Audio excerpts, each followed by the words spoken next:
এই রহিম চাচা, খাবার পরিবেশন করো তাড়াতাড়ি, আর এইখানে 3টা কফি বানিয়ে নিয়ে আসো। আচ্ছা ম্যাডাম, আমি এই গেলাম আর এলাম, তারপর কফি এনে একে একে সবাইকে কফি দিচ্ছি। যখন আশিককে কফি দিতে যাব তখন আমার হাত ফসকে কফিটা আশিকের গায়ে পড়ে যায়। তখন রাইসা উঠে এসে এমন একটা কাজ করলো, আমার চোখ বিশ্বাসই করতে পারছে না। আর বৃষ্টির চোখ তো উপরে উঠে যাওয়ার মতো অবস্থা। তাহলে চলো শুনে আসি কি ঘটনা ঘটেছে, যার জন্য সবাই অবাক। রাইসা উঠে এসে ঠাস ঠাস করে থাপ্পড় দেয়। দেখে কাজ করতে পারেন না? দেখলেন তো, ওর কাপড়টা নষ্ট করে ফেললেন। এখন যান এখান থেকে। আমি চোখের নোনা জল মুছে সেখান থেকে উঠে চলে আসলাম। অনেক কষ্ট হচ্ছে, ভুল তো মানুষই করে। ওইদিকে রাইসা, তুই এটা ঠিক করলি না। চাচার গায়ে হাত তুলতে তোর বিবেকে বাঁধলো না? কি করে পারলি তুই এটা করতে? আমার কিছু খেয়াল ছিল না রে। আসলে আশিক কতটা ছোট হয়ে গেল সেটাই বেশি ভাবছি আমি। আসলেই পর মানুষের জন্য কোনো দরদ ঠিকই ছিল না, কিন্তু নিজের আপন মানুষটার জন্য তো একটুও না। বুঝতে পারবি বলেই বৃষ্টি সেখান থেকে উঠে আমার কাছে চলে আসে। রাইসা, আসলে এই কাজটা করা তোমার ঠিক হয়নি। সে তো তার ইচ্ছাকৃতভাবে তোমার উপর ফেলেনি, হঠাৎ পড়ে গেছে। আজকে তো আর কিছু হলো না, তাই আমি আজকে আসি। বলেই আর কিছু না শুনে চলে আসে। আসলেই আমি এটা কি করে করতে পারলাম? এইভাবে একটা বৃদ্ধ মানুষের গায়ে আঘাত করলাম। না, তার কাছে আমার ক্ষমা চাইতেই হবে। তাই আমার রুমের দিকে আসতে থাকে। আমি দুঃখিত, তোমাকে এখানে আসতে বললে আজকে আমার মায়েরটা খেতে হতো না। আমাকে ক্ষমা করে দিও আর চলে যাও এখান থেকে। এখানে থাকলে শুধু তোমার কষ্টই হবে। পিছন থেকে কার কষ্ট হবে শুনি একটু। এটা শুনে আমি আর বৃষ্টি দুইজনেই ভয় পেয়ে যাই, যদি সবটা জেনে যায়। না রে, রহিম চাচাকে আর এক কাজিনের কথা বলছিলাম। আসলে আমার কাজিনকে রহিম চাচা চেনে, সেজন্য। এই মেয়েটার মাথায় বুদ্ধি আছে বলতে হবে, ঠিক সময় ঠিক সূত্র দিয়ে অঙ্কের ফল বের করে।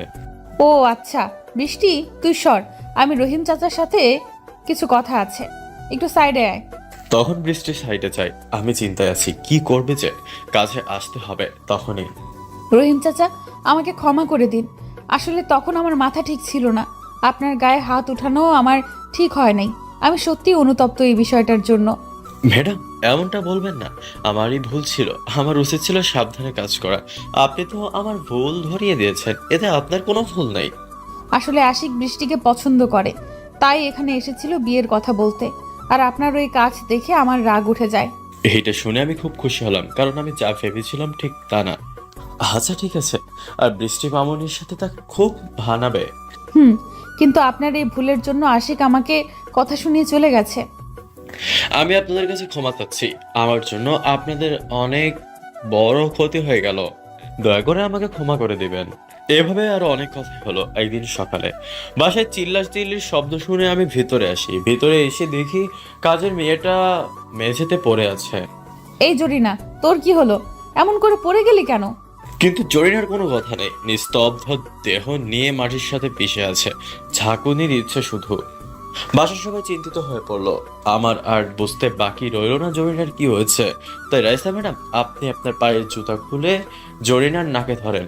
আমার কথা শুনে তো তারা রাগে ফায়ার। তাদের মনে হচ্ছে আমি এমন টাইমেও মজা করছি। চাচা, মজা করারও কিন্তু একটা সময় থাকে। দেখতেছেন মেয়েটা অসুস্থ, আর আপনি মজা করতে ব্যস্ত। হ্যাঁ, আপনি মজা করছেন কেন?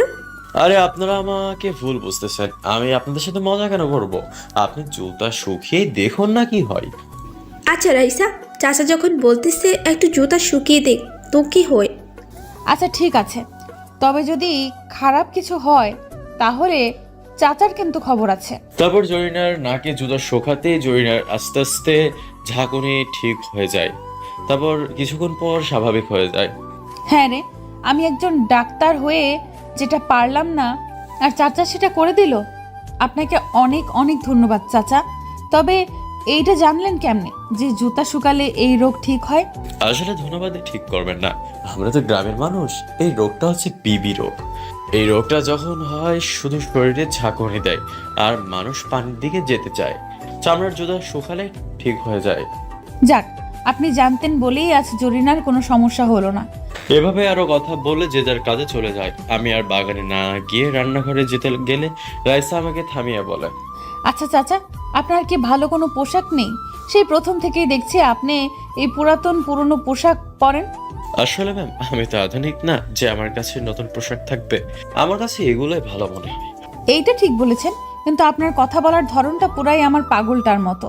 ম্যাডাম, মানে আপনার পাগলটা বুঝলাম না। না এমনি, আপনি বুঝবেন না। চলেন আপনাকে নিয়ে শপিং মলে যাই, কিছু পোশাক কিনে দেব।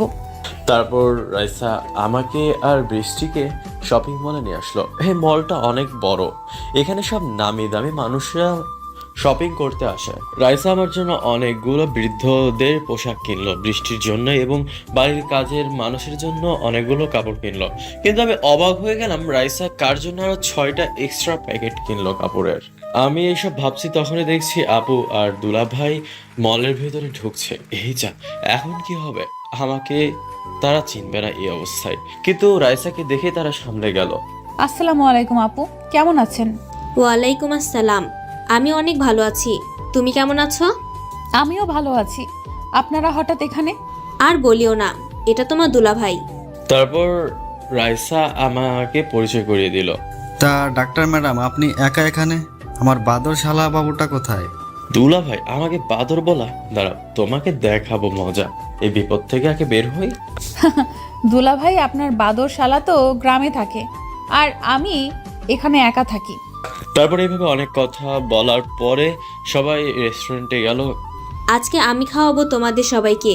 যার যেটা ভালো লাগে সেটা নিয়ে নাও। আপু আমি থাকতে এটা কিন্তু ভালো হলো না।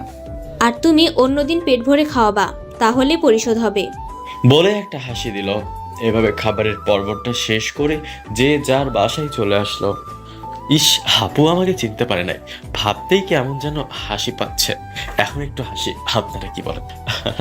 একদিন রুমে শুয়ে আছি, তখন বৃষ্টি এসে বলে, তুমি এখান থেকে চলে যাও। তুমি যেই উদ্দেশ্যে নিয়ে এসেছো সেটা হয়তো পূরণ হবে না। আমি যাব মানে? আমি এখানে রাইসাকে আপন করে নিতে এসেছি। আমি এখানে এসেছি, আমি রাইসাকে ছাড়া যাব না। রাসেল, তুমি বুঝতেছো না, এই ছদ্মবেশী আর কয়দিন থাকবে? একদিন তো ধরা খেয়ে যাবে, সেদিন কিন্তু খবর হবে। কিন্তু এই কথাগুলো রাইসা শুনে ফেলে আড়াল থেকে। ও, এই জন্যই আমার পাগলটা আমার কাছে ফোন দেয় না। আমার কাছে থাকতেও চিনতে পারি নাই। রহিম চাচা, ভাবতেই হাসি পায়। ছদ্মবেশে ভালোই লাগছে। বলেই সে চলে যায়। আমার একটা কথাই, আমি রাইসাকে ছাড়া এখান থেকে যাব না, আমি যেই বিপদে পড়ি না কেন। এভাবে চলে গেল আরো 2টা সপ্তাহ। আগামী সপ্তাহে নাকি রাইসাদের বাড়িতে অনুষ্ঠান হবে। আপনাদের দাওয়াত দেওয়া আমার কর্তব্য। আপনারা আসবেন, কিন্তু খাবার পাবেন কিনা সেইটা আপনাদের ভাগ্য। রহিম চাচা, আগামীকাল শুক্রবার আমার জীবনের চরম এক সুখের দিন। আমি আমার সবচেয়ে দামি জিনিসটাকে কাছে পাবো, তাই একটা অনুষ্ঠানের আয়োজন করেছি। সব কাজ কিন্তু আপনাকেই করে দেখাতে হবে। আচ্ছা ম্যাডাম, আমি সবকিছু ঠিকঠাক মতো করব, আপনি কোনো চিন্তা করবেন না। একটু কষ্ট দিই, কি বলেন আপনারা? এই যে শোনেন, ওই দিন কিন্তু আমার হবু শ্বশুর বাড়ি থেকে অনেক মানুষ আসবে, তাদের আবার অসম্মান করিয়েন না। রাইসার কথাটা শুনে আমার চোখ দিয়ে পানি হাজির। যে কোনো সময়ে পানি চোখ দিয়ে নিচে গড়িয়ে পড়বে। আচ্ছা ম্যাডাম, ঠিক আছে, মনটা ছোট করে বললাম। তারপর সেখান থেকে চলে আসলাম।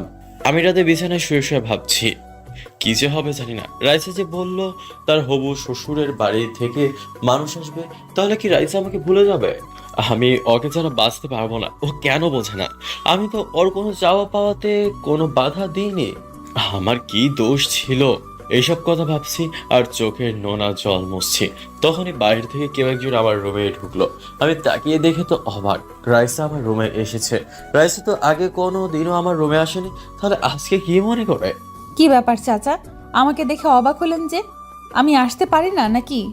মুখটা একটু ছোট করে বলল, না ম্যাডাম, আসলে সেটা না। আপনি তো আগে এই রুমে কখনো আসেননি, তাই আর কি। আর আপনার বাসা, আপনি যেখানে ইচ্ছা সেখানে যেতে পারেন। ও তাই? তা চাচা, আপনার পরিবারে কে কে আছে, আর আপনার সন্তান কয়জন? না ম্যাডাম, আমার কোনো সন্তান নেই। আমার বাসায় বাবা মা আর একটা ছোট বোন আছে। কি কম আর দুঃখের কথা, আমার তো কোনো সন্তান নেই। এখন কি করি? তারপর রাইসা মনে মনে ভাবছে, দেখেছেন, তাও সত্যটা বলল না। আরে চাচা, আপনি যেভাবে বুড়ো সেজেছেন তাতে কেউ বুঝবেই না। আর সন্তান? আচ্ছা চাচা, আপনাকে দেখে মনে হচ্ছে বয়স ভালোই হয়েছে, তাহলে সন্তান নেই কেন? এই মেয়েটা কি করবে বুঝতেছি না। এখন আমি কি করবো? আসলে আমার কাবিনটা শুধু হয়েছিল, কিন্তু কালেমা হয় নাই। আর আমার বউ তার বাবার বাড়িতে থাকে। তাই নাকি? খুব কষ্টের কথা এটা। তা আপনি চাচিকে আনতে যান নাই কেন? সে যে আমার জীবনে আসতে চায় না, তো নিয়ে আসবো কেমনে? সে যে এখন অন্যজনের স্বপ্ন দেখে। চোখের পানি মুছতে মুছতে বললাম, ইসরে, আমার পাগলটা না জেনেই শুধু কষ্ট পাচ্ছে। জানোয়ার আর একটু কষ্ট পেতে হবে না, মনে মনে বলল রাইসা। আচ্ছা চাচা, আমি এখন আসি। আর দোয়া করি চাচি যেন আপনার জীবনে ফিরে আসে। বলেই চলে গেল। ইসরে, একটু জন্য বেঁচে গেলাম, আর একটু হলেই ধরা খেয়ে যেতাম। বলতে বলতে কখন যে ঘুমিয়ে গিয়েছি জানি না। পরের দিন সকালে ঘুম থেকে উঠে বাগানে পানি দিচ্ছি, তখন বৃষ্টি আসে। রাসেল, তুমি কি অনুষ্ঠানের কথা জানো নাকি? হ্যাঁ, রাইসা বলেছে আমি জানি। আর ওর হবু শ্বশুরের বাসা থেকে নাকি লোকজন আসবে। আমি কি সত্যি রাইসাকে আমার জীবন থেকে হারিয়ে ফেলবো? এখনো কিন্তু অনেক সময় আছে, চলে যাও কষ্ট পেতে না চাইলে। কারণ ওই দিন যে কষ্ট ছাড়া কিছুই পাবে না, আর তোমার কষ্টগুলা আমারও কেমন সহ্য হয় না। না, আমি মাঝপথে হার মেনে যাবো না। ওর কষ্ট সহ্য করতে যদি আমার মরণ হয়, তাহলেও আমি মরণকে বরণ করে নেব। সত্যি তুই একটা মানুষই, যে কিনা একটা মেয়েকে এত ভালোবাসে, যে তোকে ভালোই বাসে না, শুধু কষ্টই দিয়ে গেল। দোয়া করি আল্লাহ যেন তোর মনের আশা পূরণ করে। তারপর ভিতরে চলে গেল। ম্যাডাম, আমাকে আজ একটু ছুটি দিবেন? একটা জায়গায় যেতাম, একটু কাজ ছিল। আপনার তো এখানে কেউ নাই, তাহলে আপনি কোথায় যাবেন শুনি? এই রে, এই মাইয়াটা এই কথাই কেন বলে? এই জায়গাতে তো আমাকে ঠেকিয়ে ফেলে। মনে মনে বলে, আসলে ম্যাডাম, এখানে আমার একটা আত্মীয় আছে, ওখানে একটু দেখা করতে যেতাম আর কি, যদি একটু ছুটি দিতেন। আচ্ছা ঠিক আছে, তবে হ্যাঁ, সন্ধ্যা হওয়ার আগেই ফিরে আসবেন, সেটাই যেন মনে থাকে, বলে দিলাম। আচ্ছা ম্যাডাম, আপনার কথা আমার মনে থাকবে। এটা কি ভুলতে পারি নাকি? তারপর সেখান থেকে চলে আসলাম। এসে রাস্তায় বৃদ্ধ থেকে আবার আগের মতো চলে আসলাম। ভাবতেই কেমন লাগে, রাইসা আমাকে না চিনে চাচা বলে, আর কয়টা সন্তান সেইটা জিজ্ঞাসা করে। আমি এগুলো ভাবতে ভাবতে আপুদের বাসার দিকে হাঁটতে হাঁটতে চলে আসলাম।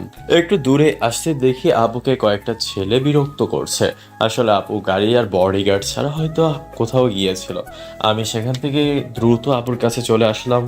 আপু আমাকে দেখে যেন তার প্রাণ ফিরে পেল। আপু, এরা কারা? আর তোমাকে বিরক্তই করছে কেন? আসলে আমি এদের একটা কাজ করতে মানা করাই, এরা আমাকে মারতে চায়। কাদো কাদো গলায় বলল, কি রে, তোদের এত বড় সাহস? আমার আবুকে মারতে চাস? দেখতে হয়তো তোদের কলিজা কত বড়। হা হা হা, আমাদের কলিজা দেখার আগে তোর কলিজা বের করে বেজে খেয়ে ফেলুম। এই মার শালারে। বাকিদের উদ্দেশ্যে বলল। আমিও সাথে সাথে এক জনকে এক হাত স্টাইলে মেরে পেঁয়াজ মরিচ ছাড়াই আলু ভর্তা বানিয়ে ফেললাম। এই, তোর আপুর কাছ থেকে ক্ষমা চা, আর বল যে আম্মা আর জীবনে আপনার কাছে আসবো না। বখাটেগুলো সেইটা করলো, আর আমি আপুর কাছে চলে আসলাম। কি দরকার ছিল মারামারি করার? তোর যদি কিছু হয়ে যেত তাহলে কি হতো? রাগে গলায় বলল, আপু, আমি যদি ওদের এইভাবে না মারতাম, তাহলে তোমাকে কি ওরা ছেড়ে দিত বলো? আর আমি বেঁচে থাকতে আমার বোনের কষ্ট হবে, আমি সেটা কখনোই মেনে নিতে পারবো না। সত্যি ভাই, মাঝে মধ্যে মনে হয় তুই মানুষ না, ফেরেশতা। আমাদের বিপদের ঠিক সময়ে এসে উদ্ধার করিস। আপু, আমি ফেরেশতা হতে যাব কেন? আমি পাপাচার দুনিয়ার একটা পাপী বান্দাই মাত্র। হয়েছে হয়েছে, এখন বাসায় চল। তোর সাথে কথা বলে আমি পেরে উঠবো না। তারপর আমি আর আপু বাসায় চলে আসলাম। কি বাবা, কেমন আছিস? আর এতদিন পর মায়ের কথা মনে পড়লো, তাই না? আরে আম্মু, তোমাদের কথা আমার মনে পড়ে না, কিন্তু আমার যে আসার কোনো সুযোগ নেই। তোমার বৌমাকে যে আমার আপন করে পেতেই হবে। তখনই পেছন থেকে আব্বু বলে ওঠে, আমি বললাম রাইসার সাথে কথা বলে সব ঠিক করে দেই, কিন্তু তুই তো আমার কথা শুনলি। বাবা, এটা করলে হয়, কিন্তু তখন প্রমাণ হতো না যে আমি রাইসাকে ঠিক কতটা ভালোবাসি। তোর সাথে কথাই পারবো না, একটা না একটা কথা বলে আমাকে ঠেকিয়ে দিবি। আর শোন, আমার সকল সম্পত্তি তোর আর ঐশীর নামে লিখে দিছি। এটা আমি একা না, তোর মা ঐশী শরীফ মিলেই ঠিক করেছে। বাবার কথা শুনে আমার কিছুটা রাগ হলো, কারণ তাদের কষ্টে গড়া সম্পত্তি আমাকে কেন লিখে দিবে? বাবা, এটা তো শুধুই আপুর, আমাকে কেন দিচ্ছ? এই পিচ্চি, তুই এত কথা বলস কেন? আমাদের কি কম আছে যে তোকে দেওয়ার কারণে আমাদের সম্পত্তি কমে যাবে? তারপরে তাদের সাথে কথা বললাম না ওই বিষয়ে, কারণ জানি এরা আর এইটাকে উল্টাবে না। তারপর তাদের সাথে অনেক কথাই বললাম। তারপর বাসার উদ্দেশ্যে রওনা দিলাম। রওনা দেওয়ার আগে বাবা আমার হাতে একটা কার্ড ধরিয়ে দিল। বুঝি না এই কার্ড দিয়ে কি হবে। দরজা দিয়ে যখন ভিতরে ঢুকছি, তখন বৃষ্টি বলল, কি ব্যাপার চাচা, এখনই চলে আসলেন যে? দেখলাম রাইসার মুখেও একটু হাসি ফুটে উঠলো। জানি না এই খুশির কারণটা কি। আসলে ম্যাডাম আপনাদের না দেখে থাকতে পারতেছিলাম না, খালি ছটফট করতেছিলাম, তাই তাড়াতাড়ি চলে আসলাম আপনাদের দেখতে। এখন অনেক খুশি লাগতেছে, মনে হয় প্রাণ ফিরে পেলাম। আমাদের জন্য নাকি আপনার রাইসা ম্যাডামের জন্য? কোনটা? আমার কানের কাছে এসে বলল, কি যে বলেন না ম্যাডাম, আপনারা সবাই আমার কাছে একই সমান। তা আর একটু সময় থেকে আসলেই পারতেন, অনেক দিন হলো কোথাও যান না। না ম্যাডাম, সেই সকালে গিয়েছি, আর ভালো লাগলো না। আসলে ম্যাডাম আপনাদের সাথে অনেক দিন ধরে আছি তো, আপনারাই আমার পরিবারের মতো হয়ে গিয়েছেন। রাইসা মনে মনে বলল। পরিবারের মতন কি? আমি তো তোমার পরিবারেরই একজন। এভাবেই চলে গেল আরো কয়েকটা দিন। কালকে এই বাড়িতে অনুষ্ঠান হবে, জানি না কি হবে। আমি ঘুমিয়ে গিয়েছি। পরের দিন সকালে ঘুম ভাঙে রিয়ার ডাকে। আমি তো রিয়াকে দেখে ভূত দেখার মতো অবস্থা। এই রহিম চাচা আপনাকে কাজ করতে ডাকতেছে, কত বেলা হয়ে গেছে দেখছেন? যাক বাবা, আমাকে তো চিনতে পারেনি। তারপর আমি রিয়াকে পাঠিয়ে দিলাম। রিয়ারা রাতে এসেছে, রাইসা নিজে গিয়ে ওদেরকে বাস স্ট্যান্ড থেকে নিয়ে এসেছে। আমি নিচে গেলাম, কিছু বলছে না, কিছু বললেই আমাকে চিনে যাবে। এভাবে দেখতে দেখতে বিকাল হয়ে গেল, মানুষজন চলে এসেছে, সন্ধ্যা হয়ে গেল। আমার কলিজা শুকিয়ে যাচ্ছে। রাইসা তো আজ আমার থেকে দূরে চলে যাবে, অন্য কারো হয়ে যাবে। আমি তাকে ছাড়া কেমনে বাঁচবো? সে যে আমার বেঁচে থাকার উৎস। এইসব কথা ভাবতেছি আর সবাইকে দেখাশোনা করছি। তখন রাইসা ম্যাডাম স্টেজে উঠে মাউথ স্পিকার হাতে নিয়ে আমার নাম বলে এমন একটা কথা বলল, তা শুনে আমার পুরো শরীর থর থর করে কাঁপছে। কথাটা ছিল, আচ্ছা চলুন কথাটা শুনে আসি। আপনাদের তো না বলা পর্যন্ত আমাকে ছাড়বেন না। হ্যালো লেডিস অ্যান্ড জেন্টলম্যান, আপনারা আমার বাড়িতে আসার জন্য আমার এবং আমার স্বামীর পক্ষ থেকে জানাই অনেক অনেক শুভেচ্ছা ও অভিনন্দন। আপনারা জেনে খুব আনন্দিত হবেন যে আমাদের মাঝে এমন একজন মানুষ উপস্থিত আছে যার কোনো তুলনা হয় না। সবাই তো এই কথা শুনে কানাকানি শুরু করে দিল, কে সেই মানুষ, কে সেই মানুষ। আপনারা অবশ্যই চিন্তায় আছেন এটা ভেবে যে কে সেই মানুষ। তাহলে শুনুন, সে হলো আমার বাড়ির কাজের লোক রহিম চাচা। সবাই রহিম চাচার কথা শুনে অবাক হয়ে গেল, কারণ এত বড় একটা ডাক্তার মানুষ আর তার বাড়ির কাজের লোকের এত মহান বলতেছে। হ্যাঁ, ঠিকই শুনেছেন। আর আপনাদের এই আনন্দ আরো জাগ্রত করে তুলতেই আপনাদের একটা সুন্দর গান শোনাবেন আমাদের রহিম চাচা। আমার কথাই বলতেছে, আমি গান কেমনে গাইবো? আমি যেখানে সবার সামনে কথাই বলতে পারি না।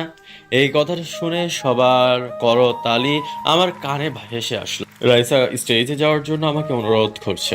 আমি স্টেজে গেলাম রাইসার সম্মান বাঁচানোর জন্য, কিন্তু আমি ভাবতেছি আমি গান জানি, রাইসা কিভাবে জানলো? নাকি সবার সামনে আমাকে ছোট করার জন্য রাইসা এরকমটা করতেছে?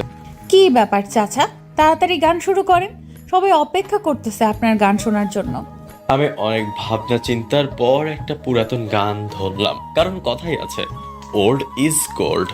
আমি নিচের দিকে তাকিয়ে গান শুরু করলাম। জানি না কি হবে। আমার মনের রাজ্যে ছিল এক এমন রাজকুমারী, তাকে ভালোবেসে দিয়েছিলাম যা ছিল আমারই। আমার বুকে মাথা রেখে বলতো মনের কথা, ব্যাক করিয়া নিতাম দুজন দুঃখ কষ্ট মনের কথা। আমি যে ছিলাম তার প্রেমেরই পূজারী, তার ভালোবাসা শুধুই করলো আমার পথেরই ভিখারি। তারে কত ভালোবাসি জানে না রে জগৎবাসী, জানে শুধু অন্তরবাসী। যখন তোমার কেউ ছিল না তখন ছিলাম আমি, এখন তোমার সব হয়েছে, পর হয়েছি আমি। গানটা বলে হাত দিয়ে চোখের পানি মুছলাম, কিন্তু চারদিক নিস্তব্ধ, কেউ কিছু বলছে না। ভাবলাম এই গান গেয়েছি, কে আর কি বলবে, কিন্তু আমার ধারণাটা ভুল হলো। একটু পরে একে একে সবাই করতালিতে ভরে তুললো। এখন আমার খুব ভালো লাগছে, কারণ আমার গানটা একটু হলেও সবার ভালো লেগেছে। তখনই পাশ থেকে একজন বলে উঠলো, রাইসা মামনি, তোমার বাড়ির কাজের লোক তো অনেক সুন্দর গান বলতে পারে। তার গান শুনে আমি মুগ্ধ। তাকে আমি খুশি হয়ে কিছু পুরস্কার দিতে চাই, তুমি যদি নিতে। আঙ্কেল, এটা তো খুবই ভালো কথা যে আপনি চাচার কণ্ঠে মুগ্ধ হয়ে পুরস্কার দিচ্ছেন। তারপর সে আমার হাতে 10,000 টাকা দিয়ে দিল। এই দেখে এ কি, সবাই একে একে আমাকে পুরস্কার দিতে লাগছে। আমি কষ্টের মাঝেও একটু ভালো লাগছে, কারণ সবাই খুশি হয়েছে আমার গান শুনে।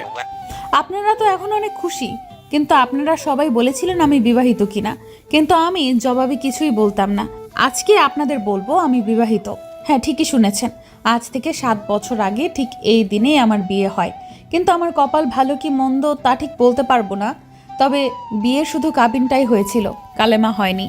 আপনারা জানতে চাইবেন না কে সেই ব্যক্তি যে কিনা তার সুখটাকে গলা টিপে মেরে ফেলে আমার সুখকে বাঁচিয়ে রাখার জন্য লড়াই করেছে। হ্যাঁ হ্যাঁ, আমরা জানতে চাই এমন মহৎ মানুষটা কে যে সারা জীবন অন্যের সুখের জন্য লড়েছে। এই সেই মানুষটা যে আমার পুরো পৃথিবী। আমাকে দেখিয়ে বলল। আমি তো কেঁদে দিলাম, কারণ কেউ আমাকে আড়াল থেকে এতটা ভালোবেসেছে আমি বুঝতেই পারিনি। এই বুইরা বেড়া আপনার স্বামী কি করে হয় বুঝতে পারতেছি না, তবে তারপরেও স্বামী বাড়ির কাজের লোক আসলেই আজকের মেয়েদের রুচি হারিয়ে যায়। আপনারা এখনো আসল কথাটা জানেন না, তাই আগে শুনে পরে ভাবেন। এই যে বুইড়া মানুষটাকে দেখতেছেন, সে আসলে বুইড়া না, সে আমার কাছাকাছি থাকার জন্য ছদ্মবেশী হয়ে আমার বান্ধবীর মাধ্যমে আমার বাড়িতে কাজের লোক হিসেবে থেকেছে। কোনোদিন বুঝতেই পারতাম না যদি ওর আর বৃষ্টির কথা না শুনতাম। রাইসা, ও আমি আর বৃষ্টি সেদিন যে কথাগুলো বলেছিলাম সেগুলো তাহলে শুনেছিল, তাই তো বলি রাইসা কোনোদিনও আমার রুমে আসে না, কিন্তু সেদিন কেন আসলো এইসব ভাবছি আমি। তখন রাইসা আমার মুখে থাকা দাড়ি মোজ সব খুলে দেয়। এইসব দেখে তো সবাই অবাক হয়ে যায়। জানেন রাসেল কি জন্য আমার বাড়ির কাজের লোক হয়ে আছে? জানেন না তো? তাহলে শোনেন। আমি ওকে প্রথম দিন বলেছিলাম আমি যদি এখন বিয়ে করি তাহলে আমার পড়ার ক্ষতি হবে, তার জন্য কাবিন করে রাখে, যার জন্য সবার অনেক কথার সম্মুখীন হতে হয়েছিল ওকে। আমি ওর থেকে আরও চেয়েছিলাম যেন সে আমাকে ডাক্তার বানায়, সেও রাজি হয়ে যায়। আমিও ঠিকমতো পড়াশোনা করতে থাকি, কিন্তু রাসেল যখন বেশি কেয়ার করতে থাকে তখন আমি ভেবে দেখি রাসেলের মায়ায় যদি আমি স্বপ্ন পূরণের আগেই জড়িয়ে পড়ি তাহলে আমার স্বপ্ন আর তারও কষ্ট দুটোই বিফলে যাবে। তাই আমি ওকে ইগনোর করতে শুরু করি। তার থেকে কষ্ট আমার বেশি হতো, কিন্তু ওকে বুঝতে দিতাম না। নীরবে শুধু কেঁদেছি। যখন ডাক্তার হয়ে যাই তখনও মেনে নেয়নি। কেন জানেন? কারণ আমি চাইতাম আমার স্বামীর জন্য কিছু করতে, যেন এই কষ্ট তাকে আর করতে না হয়। তাই তো আমার স্বামীর নামে একটা কোম্পানি কিনেছি, যেটা আমাদের ভালোবাসা দিয়ে বড় করব। তার চোখে আমি অনেক কষ্ট দেখেছি, কিন্তু আফসোস স্বপ্ন পূরণ করার জন্য সেই কষ্টের ভাগিদার হতে পারিনি। আমাদের ভালোবাসা হয়তো সত্য ছিল, তার জন্যই আজও সে আমাকে ভুল বোঝেনি। সে চাইলে অন্য মেয়ের সাথে সম্পর্কে লিপ্ত হতে পারত, কিন্তু হয়নি।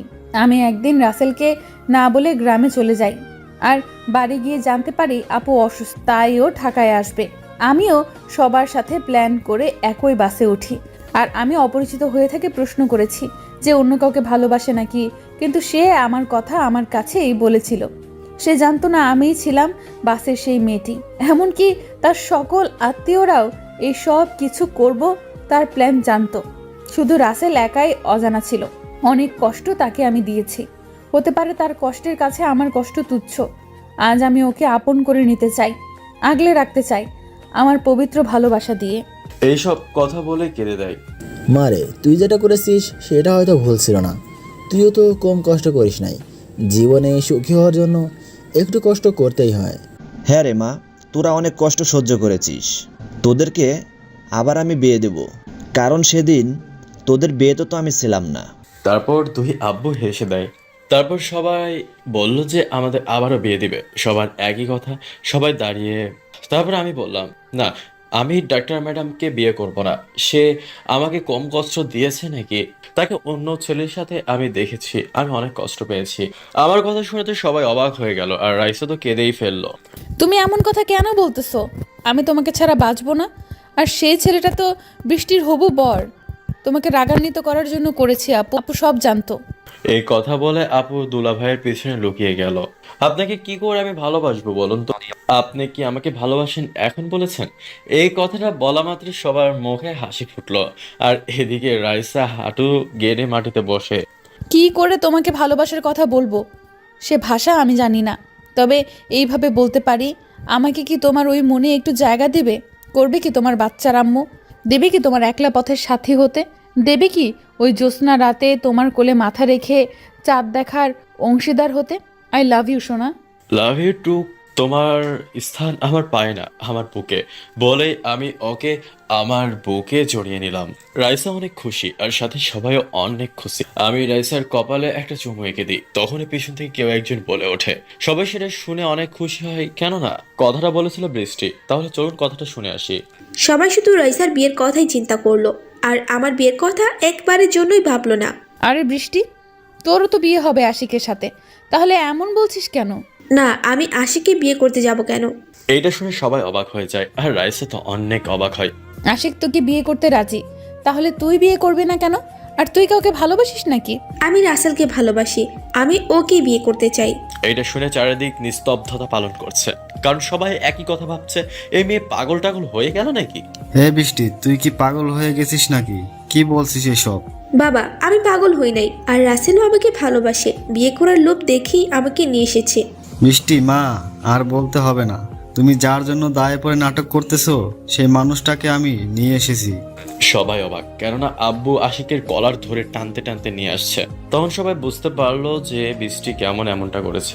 আমাকে ক্ষমা করে দিস রাইসা, তোর স্বামীর নামে আমি এত বড় কলঙ্ক টানলাম। না রে, ক্ষমা চাচ্ছিস কেন? তুই তো তোর ইজ্জত রক্ষা করার জন্য এমনটা করতে বাধ্য হয়েছিস। আমি দৌড়ে গিয়ে আশিকের কলার ধরে বললাম, এই আশিক, তুই কেন এমনটা করেছিস? আসলে আমি রাইসাকে অনেক ভালোবাসি, তোমার হবে তা মানতে পারিনি, তাই বৃষ্টি ওরকম ভিডিও করে ব্ল্যাকমেল করে এইসব করতে বাধ্য করি, আমাকে মাফ করে দাও। রাইসা এসে ঠাস ঠাস করে থাপ্পড় লাগিয়ে দেয় আর বলতে থাকে, তোকে আমি বিশ্বাস করে আমার বন্ধু ভাবতাম, আর তুই এই প্রতিদান দিলি? আমি তো তোকে কোনোদিন ভালোবাসার চোখে দেখিনি। রাইসা, আমার ভুল হয়ে গেছে, আমাকে ক্ষমা করে দে। তারপর সে রাইসার পা জড়িয়ে ধরে। সবাই আশিককে পুলিশে দিতে চাইলো, কিন্তু আমি নিষেধ করলাম, কারণ সে তার নিজের ভুল বুঝতে পেরেছে। আমি 2 দিন পরেই তোদের বিয়ে দিতে চাই, আমি দেরি করতে চাই না। আবার কি বিপদ আসবে কে জানি, এমনিতে এক বিপদ হতে হতে বেঁচে গেছি। হ্যাঁ, ঠিকই বলছো, বেশি দেরি করা ঠিক হবে না, তাই 2 দিন পরেই তোদের বিয়ের আয়োজন করলেই ঠিক হবে। তারপর সবাই খাওয়া দাওয়া করে যার যার মতো চলে যায়। আমিও বাসায় চলে আসি সব কাজ শেষ করে। রুমে এসে শুয়ে থেকে ভাবছি, আজ আমার সাথে কি হলো? এইসব তো হওয়ার কথা ছিল না, এসব কি হয়ে গেল? বাবা রাসেল, কি করিস? আয়, খাবার খেয়ে নে। তুই তো তখন তেমন কিছু খেলি না। না মা, এখন আর আমি কিছুই খাবো না। সারাদিন যে আমার সাথে কি হয়ে গেল আমি কিছুই ভাবতে পারছি না। তারপর মা আমার মাথায় হাত বোলাতে থাকে, আমি পরম সুখে ঘুমিয়ে পড়ি। আম্মু, আপনার ছেলে তো ঘুমিয়ে পড়েছে, এখনো মাথায় হাত বোলাচ্ছেন? মারে, ছেলেটার উপর দিয়ে সারাদিন অনেক ধকল গেছে, ওর ভালো লাগছে না, তাই ওর মাথায় হাত বুলাচ্ছি। কারণ ওর ছোট থেকেই অভ্যাস, খারাপ লাগলেই মাথায় হাত বুলালে ঠিক হয়ে যাবে। তারপর আমাকে ঘুমিয়ে রেখে মা আর রাইসা চলে যায় অন্য এক রুমে। সকালে ঘুম ভাঙে রাইসার মিষ্টি ঠোঁটের ছোঁয়া। এই ওগো, আমাদের বিয়ের শপিং করতে মার্কেটে যেতে হবে, বেলা হয়েছে অনেক। যাবো মহারানী, কিন্তু আমার পাওনাটা কে দিবে? বলে রাইসাকে জড়িয়ে ধরতে যাব, তখনই আমার হাতে ধরা না দিয়ে, একটু আগেই আদর দিছি, সেইটা নিয়েই শান্ত থাকো। বিয়ের পরে যত খুশি আদর দিও, এখন লক্ষ্মী ছেলের মতো ফ্রেশ হয়ে নিচে আসো। বলে চলে গেল। আমি তারপর উঠে ফ্রেশ হয়ে নাস্তা করে সবাইকে নিয়ে শপিং মলে গেলাম। সবাই যার যার মতো ড্রেস কিনতে থাকলো। তারপরে শপিং শেষে সবাইকে নিয়ে রেস্টুরেন্টে গেলাম। খাবারের পর্বটা শেষ করে বাসায় চলে। বাবু, কি করছো? এই তো বাবু, শুয়ে আছি। তাহলে আবার জিজ্ঞাসা করছো কেন? আমি বুঝি জিজ্ঞেস করতে পারি না? এসব আর ছোট বাচ্চাদের মতো অভিমান করতে হবে না। তারপর আমি রাইসাকে আবার নিজের কাছে টেনে নিয়ে কপালে একটা ভালোবাসার পরশ এঁকে দিলাম। তারপর রাইসা আমার বুকে শুয়ে থাকলো। এভাবে অনেকক্ষণ শুয়ে থাকতে থাকতে দুজন যে কখন ঘুমিয়ে গিয়েছি জানি না। হঠাৎ আমার ঘুমটা রাইসার আগেই ভেঙে যায়। এই রাইসা, ওঠো, অনেক ঘুমিয়েছো, এখন বিকেল হয়েছে। আর একটু ঘুমাই না, এমন করছো কেন? ঘুমের মধ্যে আমাকে আরো শক্ত করে জড়িয়ে ধরে বলল, না, আর ঘুমালে চলবে না, ওঠো, উঠে গোসল করে নাও, পরে আবার শরীর খারাপ করবে। বলেই আমাকে একটা চুমু দিয়ে চলে যায়। এভাবে দেখতে দেখতে বিয়ের দিন চলে আসে। আজ আমাদের বিয়ে। আজ আমি অনেক খুশি, অনেক মানুষ এসেছে। আজ আমি রাইসাকে আমার আপন করে পাবো। দেখতে দেখতে আমাদের বিয়েটা ইসলামী শরীয়ত অনুযায়ী হয়ে গেল। রাইসাকে একটা রুমে রাখা হয়েছে, সবাই রাইসার সাথে কথা বলছে। এদিকে আমার সাথে কেউই কথা বলছে না, তাই একা একাই ছাদে বসে আছি। একটু পর ছাদে কারো উপস্থিতি টের পেলাম। তাকিয়ে দেখি বৃষ্টি। রাইসা তোমার জন্য রুমে বসে আছে, আর তুমি এখানে কি করো? কিছু না, আসলে কিছু ভালো লাগছে। সবাই তো রাইসাকে নিয়ে ব্যস্ত, তাই এখানে একটু মনটাকে চাঙ্গা করতে আসলাম। মনকে চাঙ্গা অনেক করেছো, এখন যাও, আমার বান্ধবীটা একা একা বসে আছে। আর হ্যাঁ, বিড়ালটা কিন্তু মারা চাই। বলেই হেসে ফেললো। আমি নিচে আসলাম, রুমের সামনে দাঁড়িয়ে আছি। তারপরে এক বস্তা সাহস নিয়ে রুমের মধ্যে ঢুকলাম। কিন্তু এ কি, আমার বউ কোথায়? রুমে তো নেই, ওয়াশরুমেও নেই, কোথায় গেল? আমার একটু একটু চিন্তা হতে লাগলো, কিন্তু আমার চিন্তা ভুল করে রাইসা একটু পরে বাইরে থেকে এসে আমার পায়ে হাত দিয়ে সালাম করলো। ওঠো ওঠো, তোমার জায়গা আমার পায়ে না, এই বুকে। বলে আমি ওকে আমার বুকে নিয়ে কপালে একটা ঝুমা এঁকে দিলাম। এই ছাড়ো, আগে চলো নামাজ পড়ে আল্লাহর কাছে আমাদের সংসার জীবনের সুখ চেয়ে নেই। তারপর আমরা দুজনে অজু করে নিয়ে নামাজ পড়ে নিলাম। তারপর রাইসাকে আমি খাটে বসিয়ে দিয়ে লাঠি নিয়ে বিড়াল খুঁজতে লাগলাম। এই তুমি পাগল টাগল হলে নাকি? এভাবে পাগলের মতো কি খুঁজতেছো? না মানে বৃষ্টি আপু বললো আজকে নাকি বিড়াল মারতে হবে, তাই বিড়াল খুঁজতেছি, কিন্তু ঘরের কোথাও তো বিড়াল নেই। আরে গাধা, এই বিড়াল সেই বিড়াল না, আসো আমি বিড়াল দেখিয়ে দেই। তারপর আমি খাটে গিয়ে বসি। তারপর রাইসা আমার ঠোঁট জোড়া তার ঠোঁটের দখলে নিয়ে নেই। এভাবে 10 মিনিট চলে, তারপর ছেড়ে দেয়। আমি হাঁপাচ্ছি। এই আমাকে তো আর একটু হলে মেরে ফেলতে। এইভাবে কি কেউ বিড়াল মানে নাকি? কি সব বলো পাগল একটা, এইভাবে কেউ বলে? আমার বুঝি শরম করে না? হ্যাঁ আমার লজ্জাবতী বউ, আর লজ্জা পেতে হবে না বলে আমি রাইসার কপালে একটা চুমু রেখে দিলাম। শোনো না। কি বলো? আমি তো তোমার কথা শোনার জন্য অধীর আগ্রহে বসে আছি, ভালো কি বলবে? আমার না তোমার মতো সুন্দর একটা কিউট গুলুমুলু একটা বেবি চাই। ওরে বাবা, তাই নাকি? কিন্তু বেবি নিতে গেলে তো অনেক কষ্ট করতে হবে। তাই কি?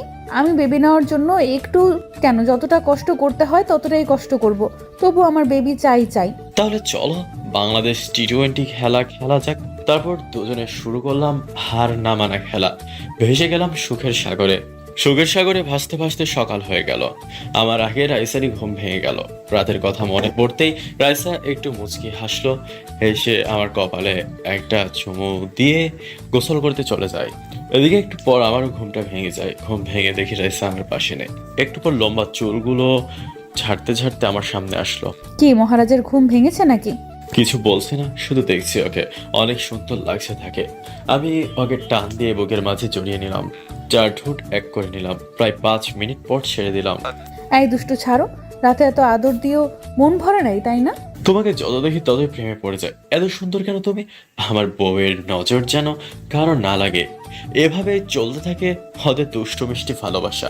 আপনারা ওদের জন্য দোয়া করবেন কেমন, যাতে একটা বাংলাদেশ টিম গঠন করতে পারে।